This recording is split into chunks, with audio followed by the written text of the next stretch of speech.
I was listening once to a debate, if you can call it that, and there was a sophist in one of the sides that really had a problem with hierarchy.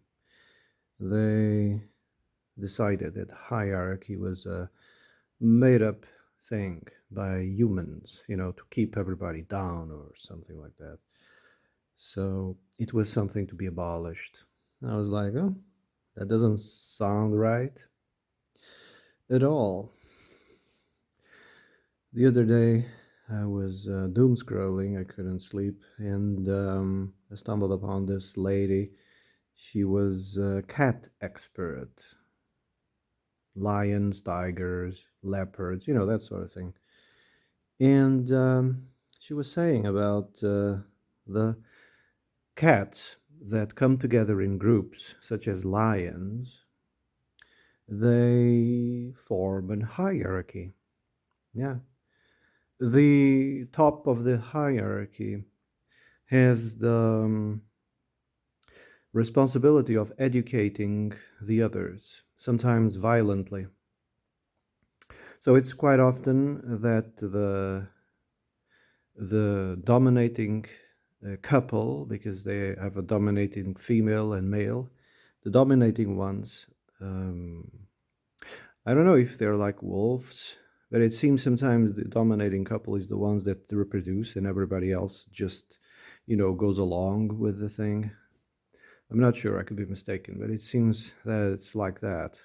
The dominating couple, the only ones who reproduce, and everybody else just are used as foot soldiers to find, to scout, to protect. And the dominating ones have the right to educate the others, sometimes violently. And they get smacked around. They don't take it personally.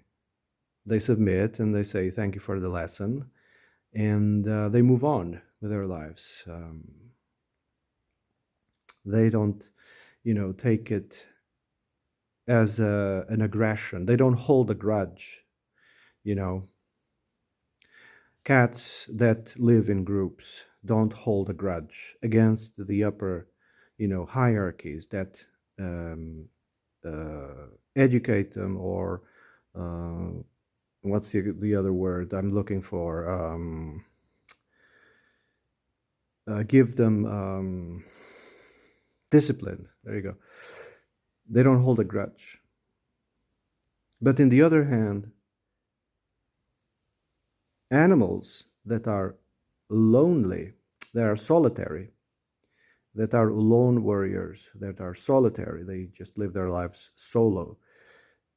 Those ones, they might develop, a bond with their brothers and sisters and parents. That's fair enough, right? But their nature is slightly different. If someone, even if it's a parent or a brother, tries to discipline them, they will never forgive or forget. And they will hold that grudge for the rest of their lives. You can't smack them, you can't discipline them. They will mess you up, you know. They will never forgive or forget. And that's the difference between solitary cats and oriented, group oriented cats. Ones hold grudges against discipline and the others don't. Which one you think humans are?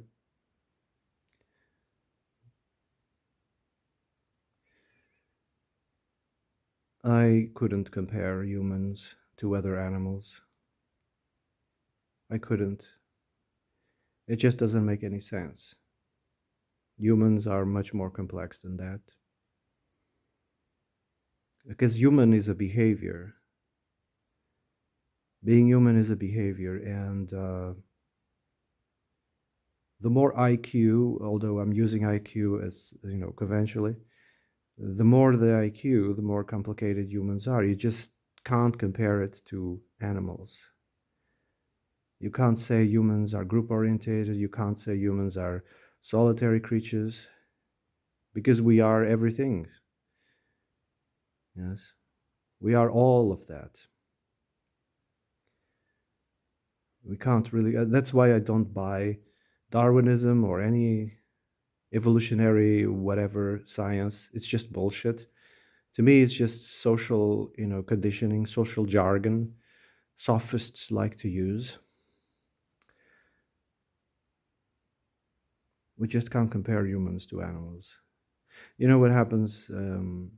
Group orientated, sheep. I spoke a little bit about the predators, about the sheep, the so called prey. They are not prey. Okay. If they want, they could tear the so called predators to shreds. But IQ is what defines, you see. Sheep, why are they so low IQ? The males, when it's breeding season, they just destroy each other. And there's only one remaining, until there's only one remaining. And that one remaining will get everybody else pregnant, and low IQ happens from that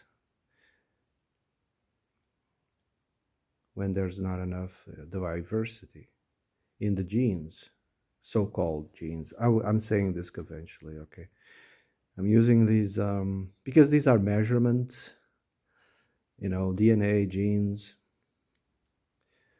IQ. These are measurements that we use conventionally, but they're not ultimate. These are not ultimate. These are not. Um,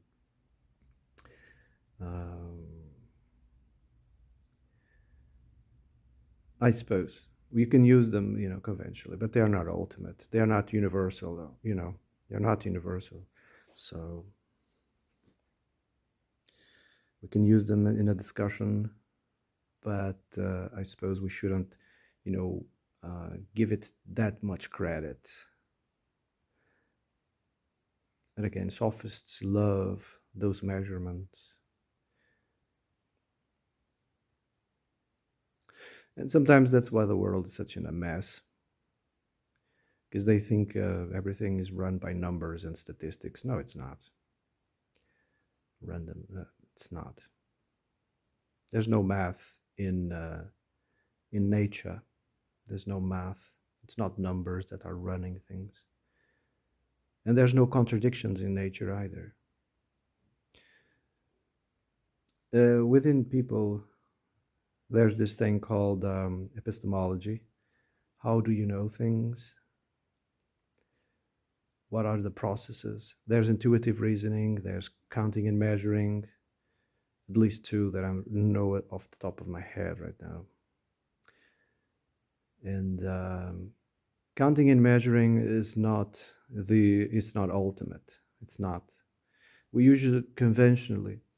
It's nice in the short term, in the immediate, but in the long run, it just doesn't work. Somebody described it as it's almost like it's a brain thing.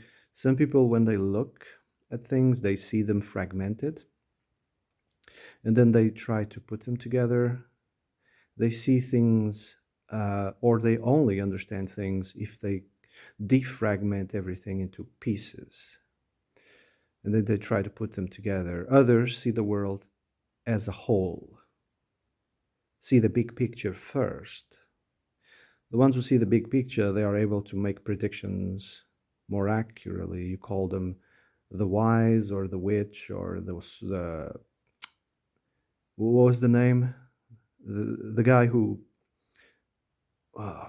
there's this bullshit name that they used to use in the old days. I can't remember right now. The wise one, he was able to see the patterns, and make accurate predictions. But the ones who see things fragmented, they will go into equations after equations, number after numbers, trying to put together this fragmented reality. Those are the two distinct epistemologies, the counting and measuring, the ones who see everything fragmented, and the intuitive reasoning, the ones who see the world as a whole. So anyway, I think I was talking about sophistry, right? The sophists, they pretend that they are intelligent and wise. They pretend, and you're not going to be able to, talk to them like in fact. You can't. You can't talk to them. Yeah, that's not a fact. You can't point the truth to them. They just don't accept it. You have to little by little descend to their level, and then make them admit, which is almost impossible. They go around in circles. If you try to reason with them, you go to their level, you try to match their arguments, and then little by little make them realize or admit that everything they said is wrong. That's the only way you're going to get something out of them. But it's difficult because they go around in circles. You can't talk facts, logic, and wisdom to a person like that. They will beat you with stupidity. So,